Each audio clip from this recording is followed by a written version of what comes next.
Baik, pembahasan selanjutnya dari audit risk model adalah bagaimana kita mengaplikasikan ke dalam bentuk kita ke perhitungan-perhitungan.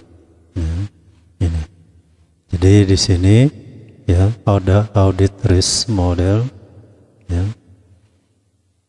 Sini diketahui inherent risk-nya 80%. High, berarti ini high. Control risk-nya 60%. Nah, ini masuk kategori high, ya. Nah, sekarang yang dicari detection risk-nya. Ya. Ini detection risk-nya ini diketahui 10%. Nah, sekarang yang akan dicari adalah berapa accepted audit risk-nya. Nah, ini perhitungannya ada di atas ini. Jadi perhitungan audit risk adalah 0,8 kali 0,6 kali 0,1 sama dengan 0,05, ya, ini. Nah, ini di bawah ada perbandingan bagaimana kalau audit risk-nya, ya, ini dikecilkan. Nah, ini kan besar, 5%, ini 1%, ya. Dengan kondisi yang sama, maka di sini, ya,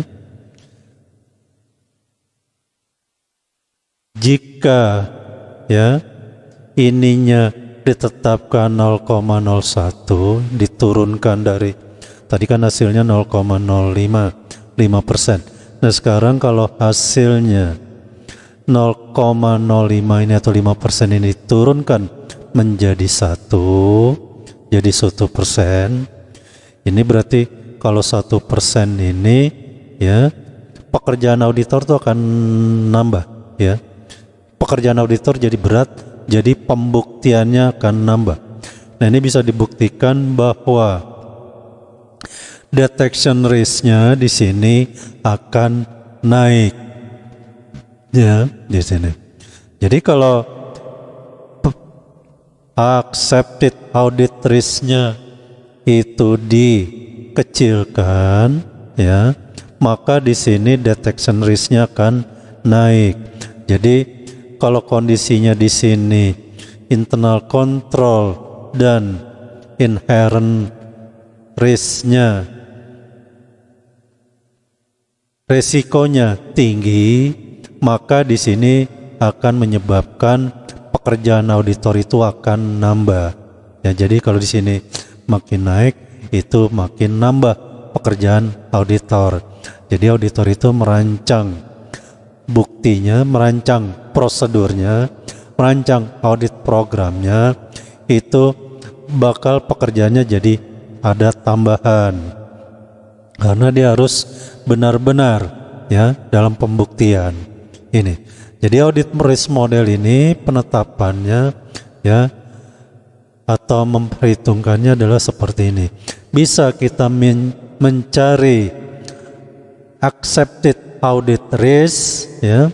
Bisa kita mencari juga detection risk. Kalau contoh satu ini tadi, yang pertama ini kita mencari accepted audit risk-nya. Nah, ini yang contoh kedua ini bagaimana kalau kita mencari detection risk-nya. Jadi di sini berbanding terbalik, ya. Kalau AAR-nya dinaikkan 5%, maka di sininya detection risk-nya jadi turun, ya. Jadi kalau resikonya, ya, dinaikkan, ini berarti kalau di sini persentasenya dinaikkan, berarti resikonya mulai berkurang, ya. Jadi kalau resikonya mulai berkurang, maka di sini pekerjaannya atau detection risk-nya akan berkurang, ya. Nah, sebaliknya di sini kalau, ya, AAR-nya diturunkan, jadi diperkecil, berarti risikonya akan nambah, ya. Nah, ini pekerjaan auditornya jadi akan nambah, ya, ini. Gitu prinsipnya. Jadi ini akan kebalikan ya.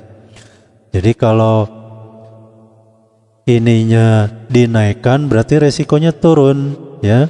Kalau besarannya dinaikkan berarti resikonya turun. Pekerjaannya jadi ringan ya ini. Jadi di sini detection risk-nya jadi kecil. Nah, ini kalau persentasenya diturunkan berarti resikonya jadi nambah di sini, jadi berat ya auditor. Nah, di sini pekerjaannya jadi nambah ya. Itu dia. Sehingga ini akan berbanding terbalik ya. Ini. Ini sebagai kelanjutan. Nah, ini ya, auditor itu biasanya bekerja menilai dari resiko kliennya dulu ya. Jadi dari resiko klien. Nah, ini cara mendeteksi resiko klien. Ini auditor biasa patokannya dari yang paling atas dan paling bawah ya nih. Jadi kalau inherent risk-nya low berarti resikonya rendah, control risk-nya rendah ya, maka resiko misstatement-nya jadi rendah. Jadi kalau ini rendah berarti di sini internal control-nya bagus ya. Jadi auditor tuh rely on control. Jadi dia ya agak percaya terhadap kontrolnya. Maka di sini substantif tesnya, pekerjaan detailnya jadi bisa dikurangi ya ini. Itulah kaitannya antara internal inherent risk dan control risk terkait dengan ya satu hubungannya percaya atau yakin atau tidak yakinnya terhadap internal control klien dan bagaimana ya pekerjaan detailnya itu akan dilakukan. Jadi kalau auditor meyakinkan bahwa inherent risk-nya rendah, control risk-nya rendah, berarti resiko kesalahannya jadi rendah. Ya, kalau resiko kesalahannya rendah, berarti auditor beranggapan ini internal control-nya bagus. Kalau internal control-nya bagus, maka auditor bisa mengurangi pekerjaan detailnya atau substantif tesnya. Nah, kita lihat paling bawah sini, inherent risk-nya high, ya berisiko. Control risk-nya high, berisiko, ya. Sehingga di sini laporan keuangan itu sangat berisiko dari risiko kesalahan. Nah, ini jadi auditor tidak begitu yakin terhadap kontrol perusahaan atau menganggap kontrol perusahaan itu internal kontrolnya lemah. Sehingga di sini akibatnya auditor akan melakukan pekerjaan detailnya itu lebih banyak atau lebih tinggi dibanding yang sebelumnya, ya gitu. Dan inilah ekstrimnya, ya. Jadi kenapa lagi-lagi auditor itu harus ya mengacu auditnya harus mempertimbangkan internal control itu benar-benar, ya. Di sini pengaruhnya. Jadi kelemahan internal control akan menambah beban pekerjaan auditor. Bagusnya internal control klien itu akan mengurangi ya beban pekerjaan auditor, ya. Itu yang harus dipahami. Nah, tadi kalau kita bicara high, medium dan rendah atau low, nah ini ada batasan angka-angka, ya. Ini persentase yang sudah dirumuskan para ahli, ya. Di sini kalau tinggi itu misalkan inherent risk-nya tinggi, resikonya berarti di situ beresiko, ya.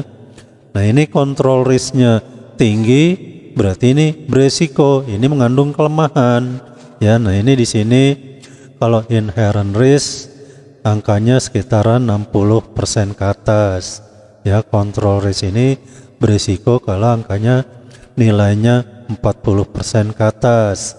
Nah, ini kalau sedang ini 40-60.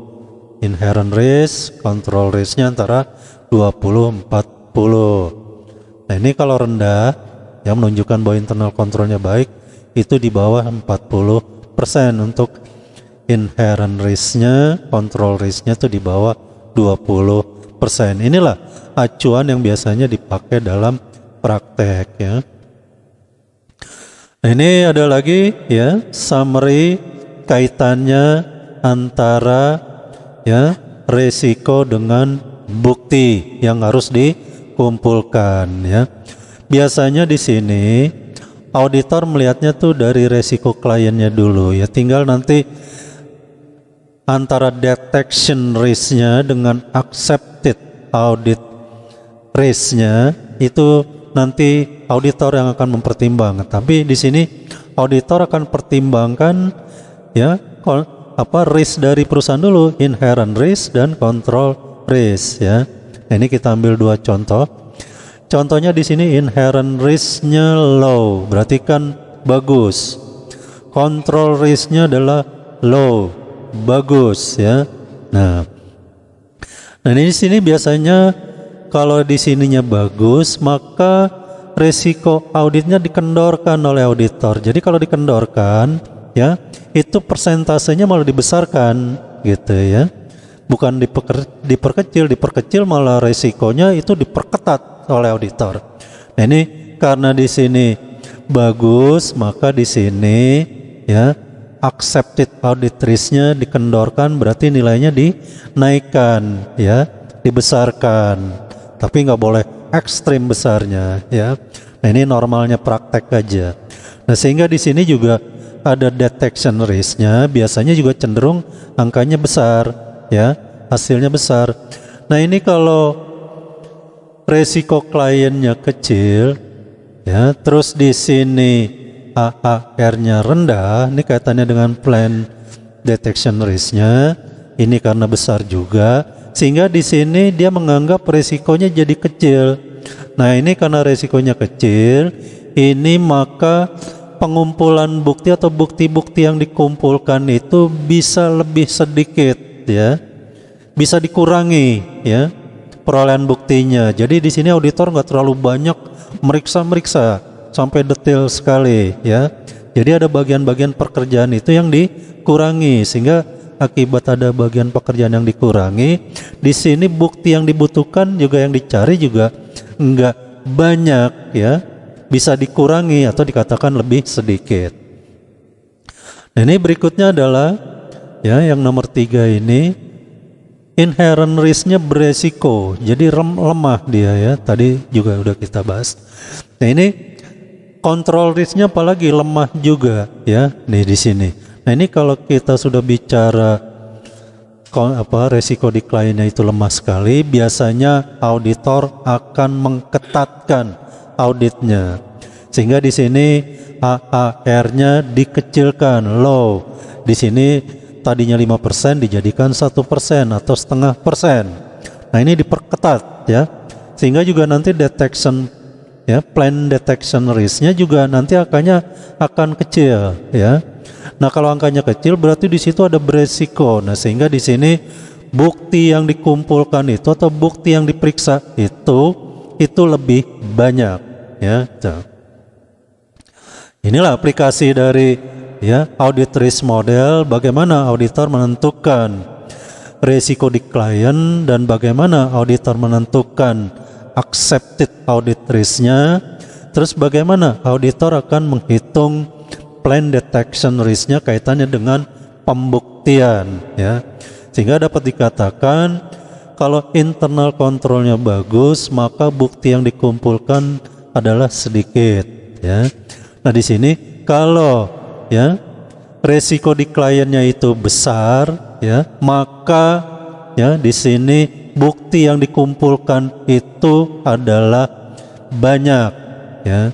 Sehingga kalau di sini internal kontrolnya lemah, pasti auditor itu akan mengketatkan di AAR-nya, accepted audit risk-nya, pasti angkanya di situ diperkecil ya, karena nggak mungkin dia perbesar ya.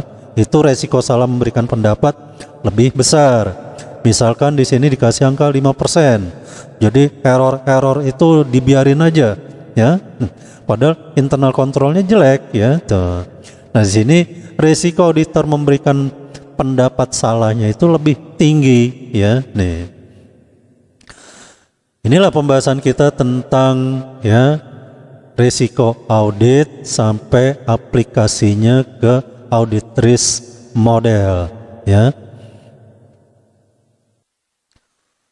Jadi dari pembahasan ini kita bisa simpulkan bahwa inherent risk itu adalah dan control risk itu penting auditor memahaminya. Inherent risk itu biasa sumbernya dari ya understanding client business ya. Control risknya itu yaitu bagaimana auditor memahami ya internal control perusahaan ya. Jadi business risk dan control risk itu penting. Jadi understanding client business dan understanding internal control client itu penting sekali, sehingga ini nanti auditor bisa menentukan accepted audit risk-nya di kisaran mana, sehingga dari sini baru dia akan berkaitan dengan audit programnya. Dia merancang audit program. Audit program itu dirancang, kita sudah bisa mempertimbangkan apakah bukti yang akan kita harus peroleh itu banyak atau sedikit ya. Nah ini makanya tergantung pemahaman kita terhadap inherent risk dan control risk tadi ya. Sehingga di sini kalau kita sudah memahami ini semua, kemungkinan ya salah dalam memberikan pendapat audit itu menjadi lebih kecil resikonya ya di sini. Jadi sehingga auditor itu bisa bekerja lebih hati-hati ya, jangan mengaudit asal mengaudit ya tanpa diperhitungkan resikonya ya. Oke, pembahasan ini kita cukupkan di sini dulu ya. Terima kasih. Baik, sekarang kita melanjutkan pembahasan kita tentang materialitas. Jadi biasanya kalau pembahasan materialitas itu berhubungan dengan risiko audit ya, karena ini berkaitan erat. Jadi risiko audit itu boleh dikatakan kualitatif, kalau materialitas itu menjabarkan risiko itu dalam bentuk kuantitatif. Ya, itu menurut pandangan saya.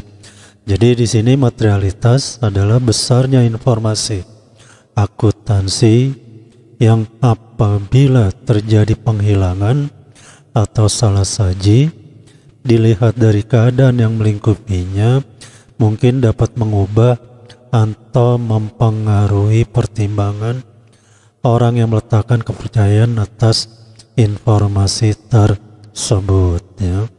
Ini. Jadi di sini materialitas itu berkaitan dengan besaran ya.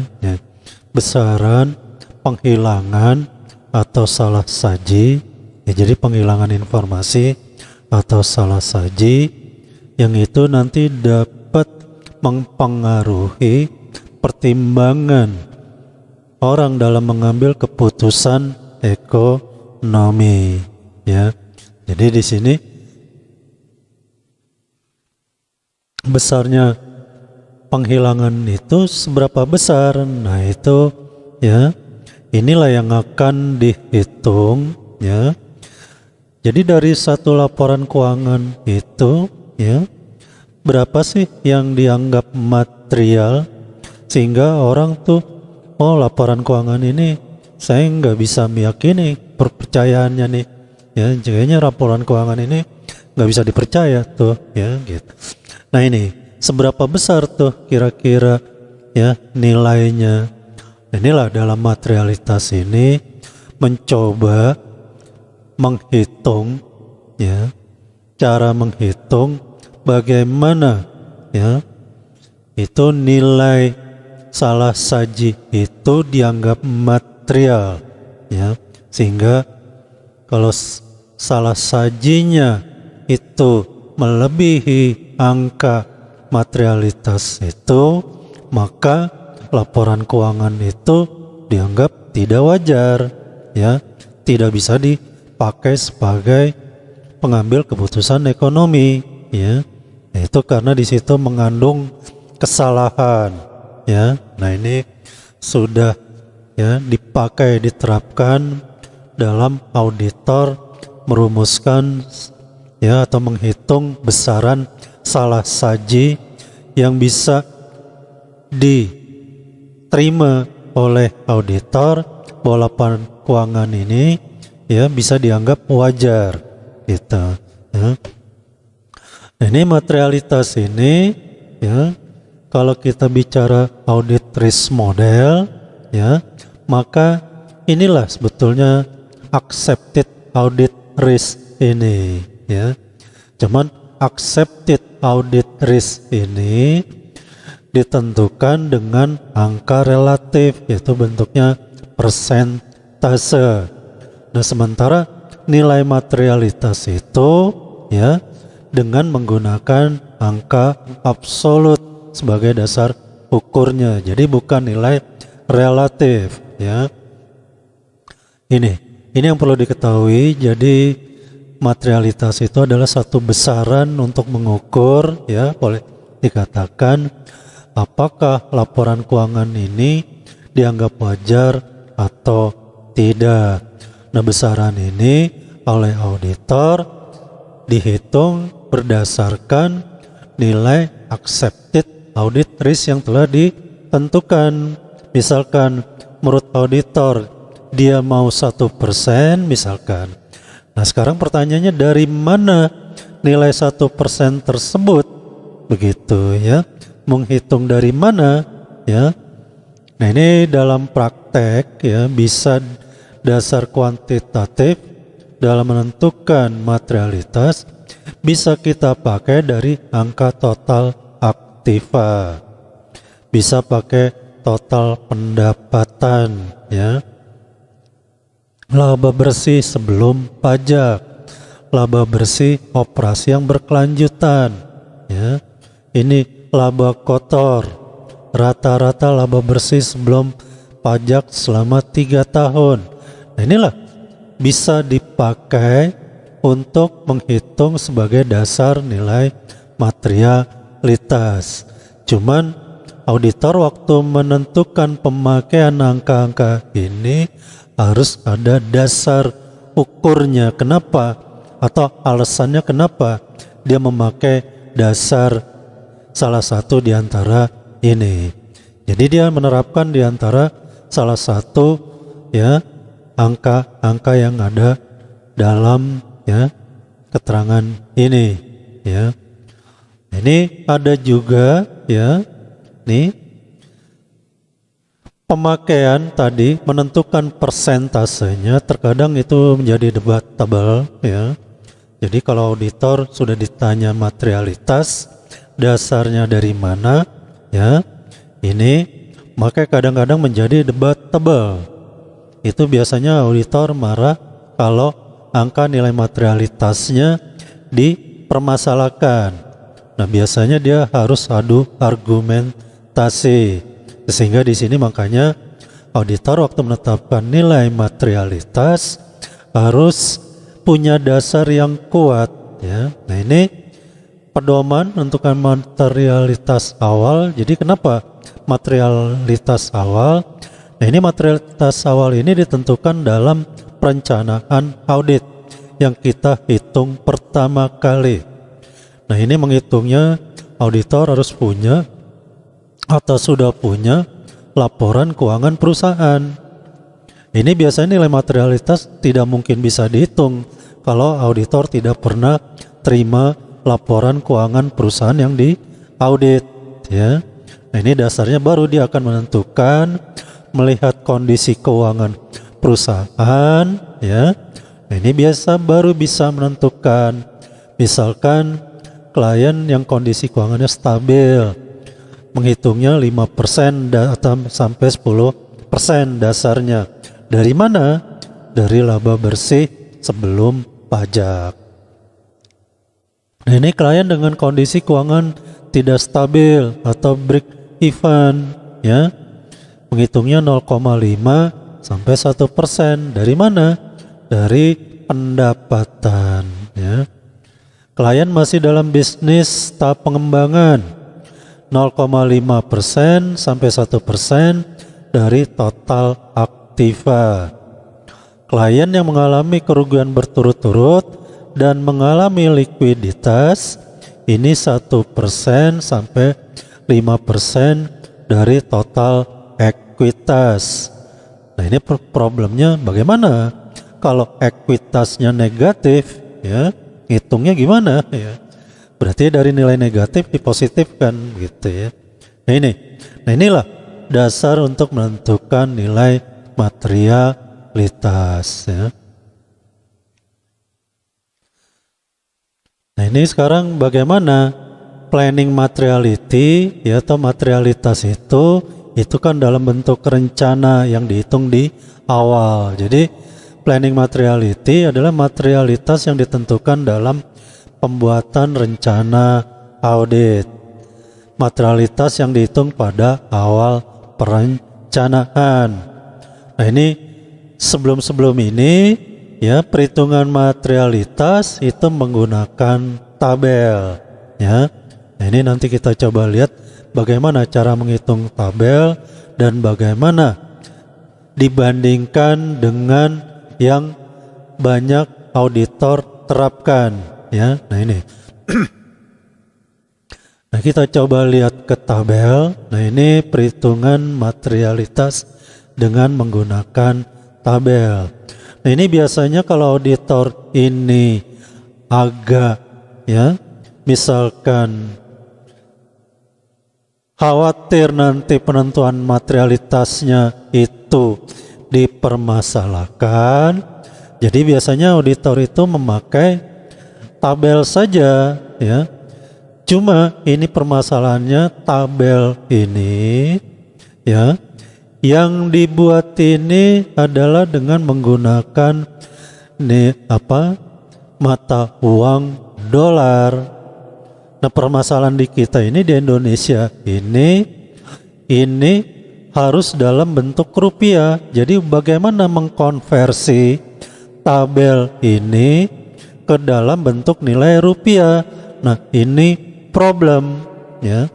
Jadi permasalahannya adalah bagaimana ini mengkonversi angka-angka dolar ini ke dalam rupiah, sementara rupiahnya sendiri ini tidak stabil. Jadi mau pakai angka yang mana, ya?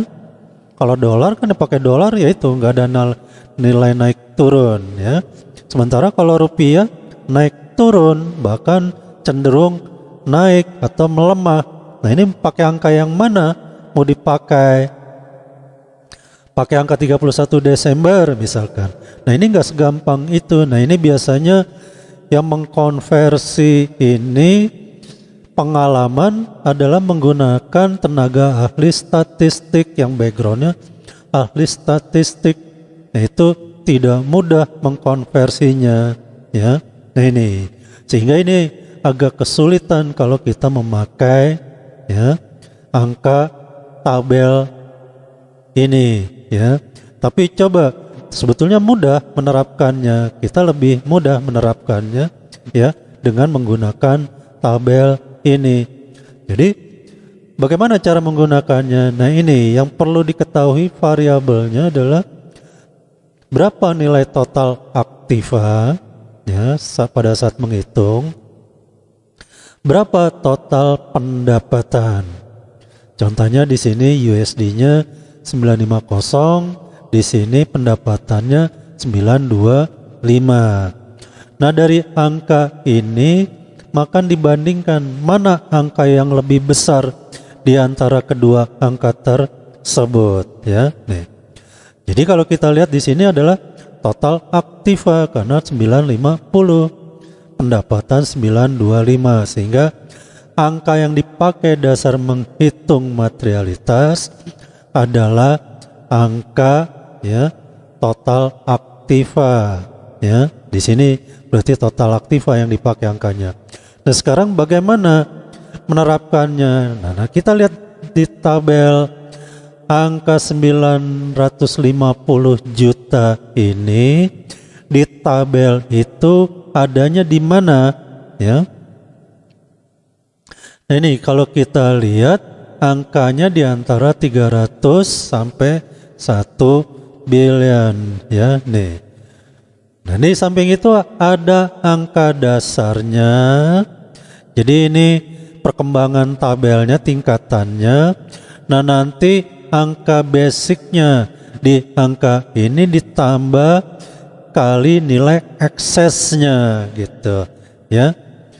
Jadi di sini eksesnya berapa angka ini? Maka 950 ini dikurangi 300 ya. Jadi di sini dalam perhitungan eksesnya adalah sebesar 650. Jadi untuk planning materialitasnya sendiri atau nilai materialitasnya dalam menghitungnya 826 plus ya selisih 950 dikurang 300 ada ini ya. Nah dikalikan faktor. Nah ini faktornya ya. Nah ini hasilnya dijumlahkan. Jadi seluruhnya dapat 1769 juta. Inilah dari angka 950 ini ya. Ini mendapatkan nilai materialitasnya adalah sebesar 1.769 juta. Jadi dari angka total aktiva 950 juta ini, maka laporan keuangan itu tidak boleh ada penyimpangan atau salah saji atau angkanya error melebihi angka ini. Kalau melebihi angka ini itu ya harus dikoreksi. Kalau tidak mau dikoreksi, maka pendapatnya menjadi tidak wajar.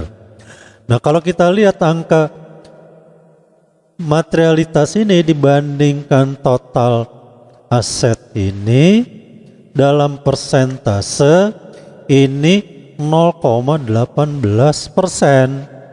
Nah gimana tuh laporan keuangan kalau kita ingin meyakinkan kewajarannya kalau errornya cuma dibatasi 0,18% ya. Ini kan berarti kerja auditor jadi berat sekali ya. Jadi auditor tuh nggak boleh laporan keuangannya nggak boleh yang diperiksa itu nggak boleh errornya melebihi dari 0,18 ya. Nah ini kan lebih ya lebih ketat sekali ya kalau kita menggunakan tabel. Sehingga dalam prakteknya biasanya auditor mengambil angkanya antara 1-5% ya. Nah itu nanti penilaiannya lihat internal kontrolnya bagaimana. Nah seandainya kita pakai angka yang 1%. Nah kalau ini ketat sekali, ini mulai agak ringanan pekerjaan auditor. Tidak berat-berat sekali. Kalau 0,18 ini pekerjaan auditor jadi berat sekali ya. Nah sekarang errornya menjadi yang bisa di-accepted ya maksimum adalah 9 juta. Kalau tadi cuma sekitar 1,7, nah ini 9,5. Nah sekarang kan bagi auditor enakan mana, entengan mana ya untuk memberikan pendapat ya. Kalau nilai errornya dibatasi cuma 1,7. Nah sekarang dibandingkan dengan errornya 9,5, enakan mana? Ya tentunya auditor milih yang ini 9,5. Jadi kalau ada error di atas 1,7, nah ini batasan maksimumnya cuma 9,5. Sehingga nah sekarang ini biasanya auditor makanya kadang banyak yang tidak menggunakan tabel ini ya. Dia sekarang menentukan planning materialitasnya atau materialitasnya itu mendasarkan persentase dari mana? Dari total aktiva. Dasarnya apa? Yang penting itu dulu. Kenapa 1%? Kenapa 2%? Kenapa 5%? Nah ini kalau kita pakai 5%, maka lebih ringan lagi kerjaan auditor. Jadi dia pakai 1% atau 5% maksimum, ya. Kalau 5% diharapkan, ya, itu internal kontrolnya sudah bagus, ya. Jadi auditor punya spare tuh, ya, errornya. Tapi kalau internal kontrolnya lemah, makanya harus diperketat oleh auditor pekerjaannya. Jangan sampai errornya besar sekali, ya, sehingga disikap hati-hatikan sekali, jadi menjadi 1%. Nah ini sehingga auditor ini sekarang banyak yang angkanya berkisaran 1-3% dari total aktiva atau juga dari total pendapatan, ya. Nih.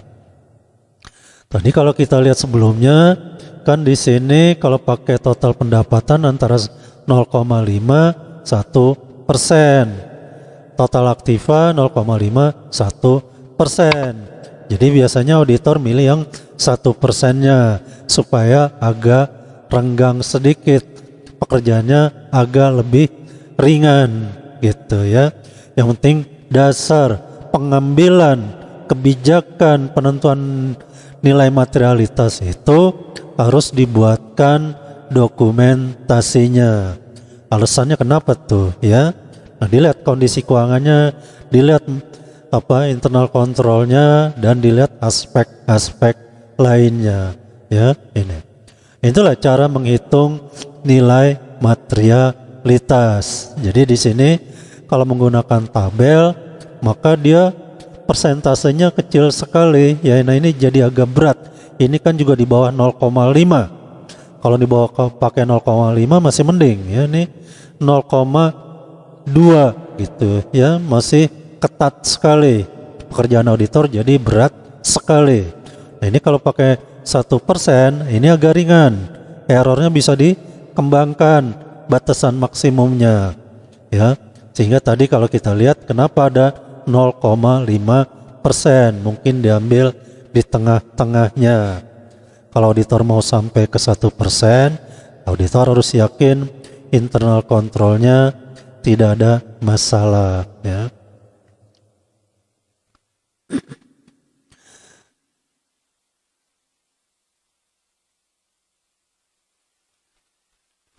Baik, sekarang kaitannya materialitas dengan pendapat auditor, ya. Jadi dalam proses audit kan ujung akhirnya auditor harus menerbitkan yang namanya pendapat atau opini. Apa kaitannya tuh materialitas dengan opini? Jadi dalam proses audit, auditor itu akan menemukan salah saji atau yang kita kenal prakteknya adalah audit finding. Nah, audit finding ini biasanya dikonversi dalam bentuk jurnal.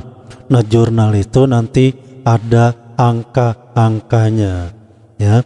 Nanti angka-angka jurnal itu dibuatkan netnya itu merupakan besaran salah saji dari temuan audit. Nah, dari temuan audit ini nanti akan dibandingkan dengan nilai materialitas, ya. Ini bagaimana? Apakah temuan itu nilainya lebih kecil dari nilai materialitas, ya, atau bagaimana? Kalau dia nilainya lebih besar, ya, itu bagaimana, ya? Nah, ini kalau nilainya sama, bagaimana, ya? Nah, inilah ini tujuannya auditor mendiskusikan dengan klien sebelum laporan auditnya terbit, sehingga ini finding ini ada salah saji ini akan didiskusikan dulu dengan manajemen, ya. Minta persetujuannya dulu dengan manajemen. Inilah proposal, ya, temuan yang ditemukan oleh auditor dalam bentuk jurnal disampaikan dengan manajemen, karena angka-angka yang proposal jurnal ini akan mempengaruhi laporan keuangan yang diperiksa, ya. Laporan keuangan yang diperiksa ini akan berubah angkanya kalau jurnal-jurnal ini dibukukan. Nah, terkadang dalam praktek nggak semua angka jurnal-jurnal yang diajukan oleh auditor berdasarkan temuannya itu disetujui oleh manajemen. Syukur kalau disetujui semua, jadi clear semuanya. Laporan keuangan ini bisa selesaikan. Ya, angka auditednya, jadi angka setelah dikoreksi oleh auditor itu namanya angka audited. Jadi kalau angka auditednya sudah dikoreksi, berarti laporan keuangan itu sudah nggak ada errornya, sudah nggak ada salahnya, salah sajinya, ya. Tapi permasalahannya dalam praktek nggak semuanya itu bisa diterima oleh klien, ya, atau oleh manajemen. Kadang-kadang kalau dibukukan maka ruginya tambah besar atau labanya tambah besar. Kalau ruginya makin besar, performance dari dirut dipertanyakan. Ini becus nggak mimpin perusahaan? Kalau nggak, ganti aja. Kalau labanya tambah besar, manajemen bilang ini bayar pajaknya gede nih, gitu ya. Sementara uang kasnya nggak ada, ya. Itu di atas kertas doang nih kita laba, ya. Tapi uangnya nggak ada. Nah, gimana nih, gitu ya? Nah, itu kadang-kadang dilematis.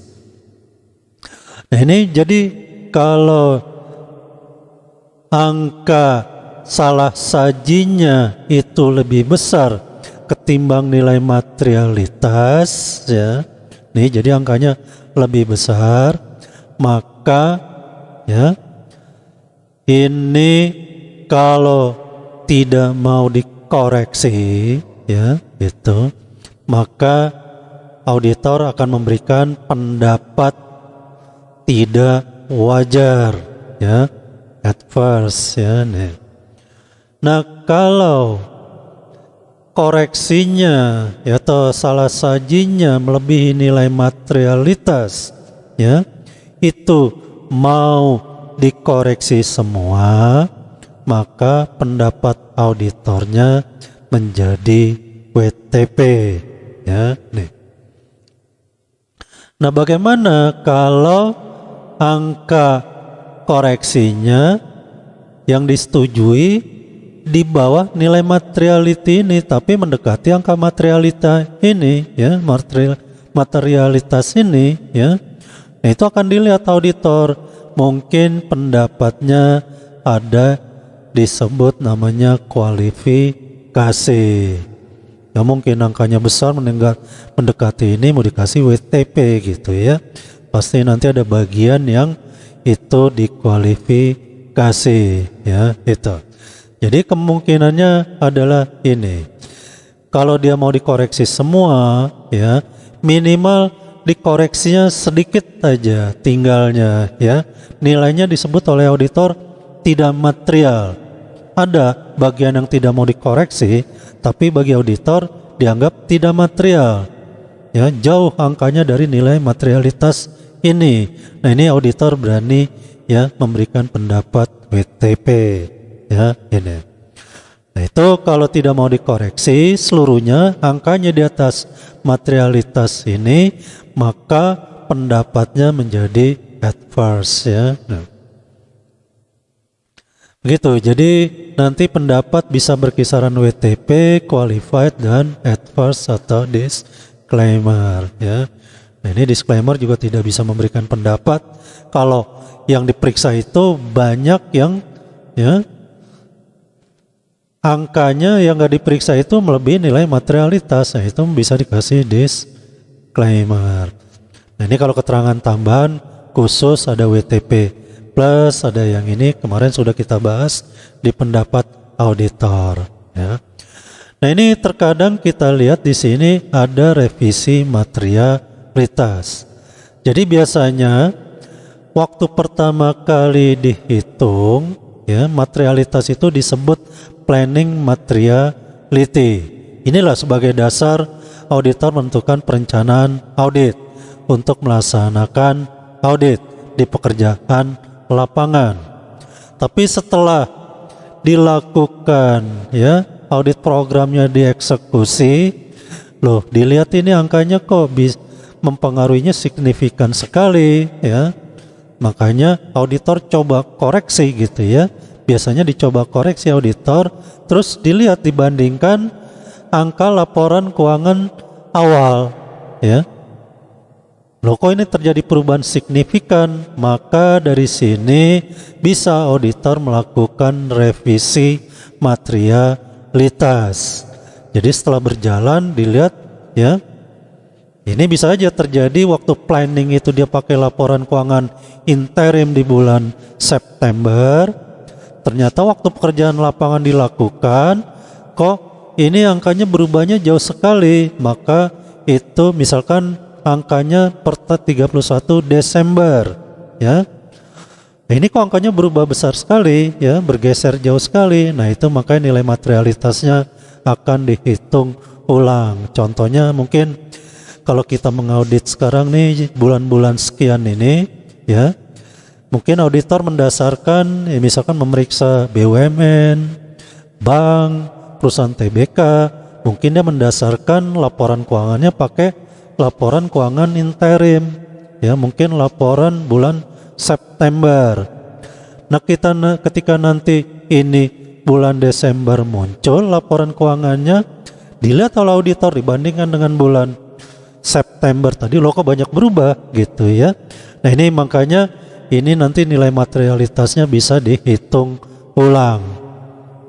Atau bisa terjadi juga auditor menghitung sebelum laporan audit terbit, kan ada laporan auditednya yang terakhir. Nah itu auditor mencoba menghitung ulang, itu terjadi selisih jauh atau tidak.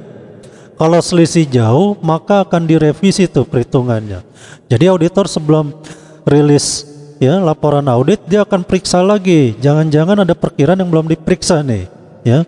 Nah ini nilai materialitasnya setelah direvisi, loh ini kok ada audit-audit, temuan-temuan audit atau ini perkiraan-perkiraan yang masih belum selesai ya.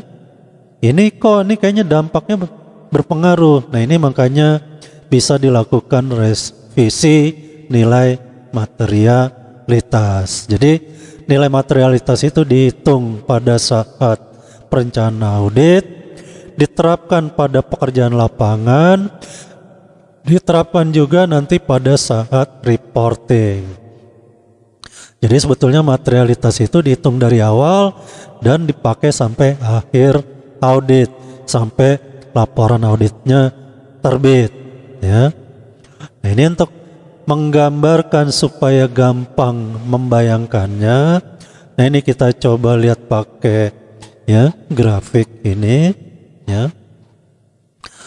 Jadi ini misalkan total aset ya 1 miliar, anggap aja planning materiality-nya atau AAR-nya ditetapkan 1%, sehingga nilai materialitasnya dihitung adalah 1 miliar kali 1%, dapatnya 100 juta ya nih. Nah 100 juta ini disebut planning materiality. Nah bukan kadang-kadang dalam praktek auditor akan menghitung satu lagi, angkanya adalah tolerable error atau disingkat TE. Nah TE ini biasanya dalam praktek auditor menghitung sekitar angka 50% sampai 60% dari nilai PM, planning materiality. Jadi ditaruh di tengah-tengah. Nah ini untuk dasar auditor ini untuk mengkontrol ya. Nanti setelah dijumlahkan ya, ini angka salah sajinya tembus tidak di angka TE ini. Jadi kalau dia tembus di angka TE ini berarti ada warning nih, jangan-jangan nanti ini pendapatnya bisa berpengaruh nih kalau ya kliennya nggak mau dikoreksi ya nih. Sehingga di sini ya bisa jadi ini batasan dulu ya, batasan awal Pertama, ini TE-nya tembus tidak? Kalau TE-nya tidak tembus, berarti auditor agak aman nih ya nilainya, bahwa salah sajinya ya itu masih di ambang-ambang ya aman ya. Nih. Nah, kalau sudah nanti di ambang aman ini tembus, nah dia auditor akan mempertimbangkan ke nilai maksimumnya nih, planning materiality ya. Ini masuk nggak sampai ke angka ini? Kalau masuk ke angka ini, wah berarti auditor diskusinya bakal berat nih dengan manajemen ya nih. Apalagi sampai melebihi angka planning materiality. Wah, ini nih ya. Kadang-kadang dalam praktek ya bisa auditornya musuh-musuhan sama klien ya, main diem-dieman. Kadang-kadang ya si klien nggak mau ketemu auditor. Auditor juga kalau belum manajemen respon ya udah diemin aja gitu ya. Nah, ini yang bikin kadang-kadang ya terbitnya laporan audit itu bisa terlambat ya, karena ada temuan-temuan penting yang harus diselesaikan, tapi manajemen itu tidak mau dikoreksi ya. Nah, ini kalau temuannya cuma ya salah sajinya cuma seperempatnya atau setengahnya dari TE ini, berarti ini aman bagi auditor ya. Nih di sini kalau salahnya di sekitaran angka ini, udah berani auditor ngasih WTP ya, tanpa meeting lagi dengan manajemen juga nggak apa-apa ya. Tapi perlu juga manajemen disampaikan temuan-temuan auditnya. Kemungkinan dari temuan audit itu ada kesalahan yang mungkin akan berulang-ulang di masa depan, sehingga auditor akan menerbitkan yang namanya manajemen letter ya, surat ya, ini tanggapan manajemen tentang kelemahan internal kontrol perusahaan ya. Nah, inilah ya. Jadi di sini untuk mengukurnya, kalau errornya atau salah sajinya sampai dengan angka 25 juta dari 100 juta, mungkin di sini auditor bisa memberikan WTP ya. Nah, sekarang bagaimana kalau angkanya sampai dengan nilai TE? Nah, di sini pertimbangannya auditor juga akan bisa memberikan WTP, bisa juga dikualifikasi ya. WTP ini mungkin ini kesalahannya bisa diperbaiki ke depan ya. Ini kalau qualified, mungkin ini nggak ada buktinya ya. Ini berpengaruh kepada perkiraan yang lain. Nah, ini baru qualified. Nah, ini kalau mendekati angka 100 juta dari T ke atas, biasanya di sini harus ada, kalau tidak mau dikoreksi, ini asumsinya semua kesalahan ini tidak mau dikoreksi oleh manajemen. Kalau semuanya mau dikoreksi, ya ini nggak ada errornya, nanti di nol semua sini ya. Ini. Jadi di sini kalau sampai dia mencapai angka lebih dari planning materiality, ya sudah, auditor kalau manajemen nggak mau dikoreksi, diturunkan misalkan sampai dengan tingkatan ini WTP, ya udah dia akan kasih ya, ini pendapatnya adalah adverse ya, pendapat tidak wajar. Atau kalau dia mau dikoreksi turun sedikit ya sampai tingkatan ini planning materiality, ini akan dikualifikasi kalau memang ada masih perkiraan-perkiraannya bermasalah ya. Maunya auditor semua yang diajukan itu disetujui supaya laporannya clean gitu ya, WTP yang akan diberikan. Tapi enggak semuanya manajemen akan menerima ya koreksi tersebut ya. Jadi inilah kadang-kadang diskusinya alot ya, kadang-kadang enggak sehari 2 hari, bolak-balik meeting terus ya. Kadang-kadang ini permasalahannya kurang bukti, kurang cukup ya. Nah, ini kadang-kadang auditor bolak-balik untuk menyelesaikan ini, sehingga inilah salah satu faktor kenapa laporan keuangan itu terlambat terbitnya, ya ini.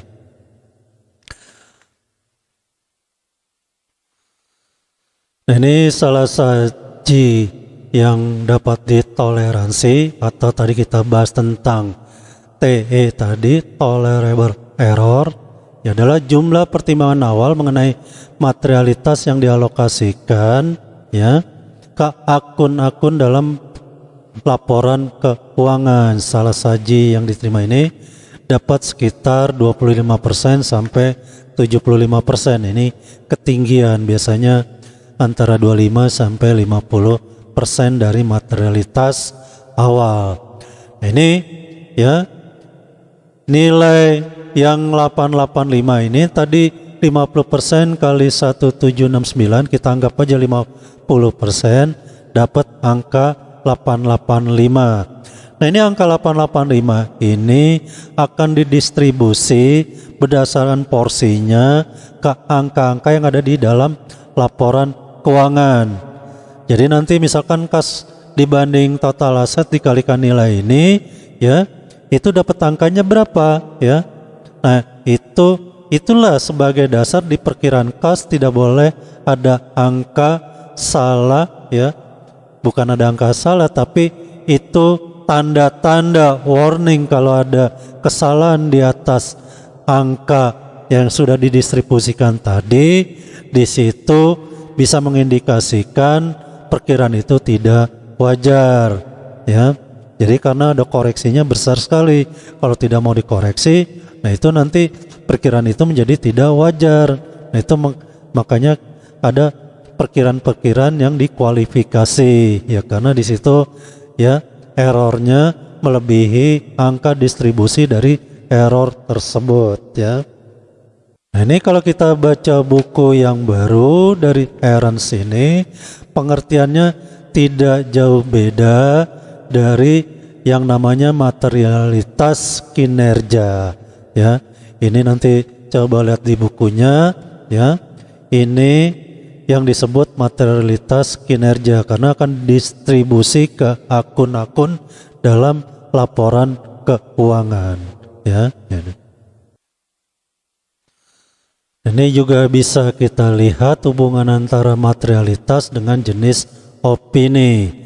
Tadi menggunakan grafik tadi kita bisa menentukan, ya, apakah salah sajinya itu material atau tidak. Kalau tidak material, tidak mempengaruhi keputusan yang dibuat oleh pengguna laporan, maka di sini ya wajar tanpa pengecualian, ya.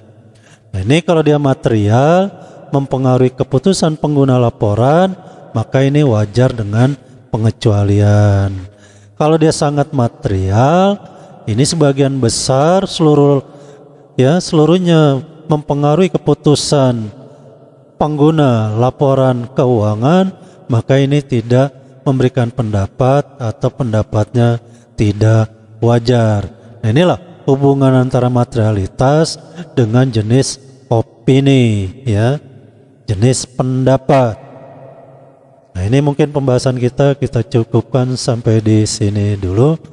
Atas perhatiannya saya ucapkan terima kasih.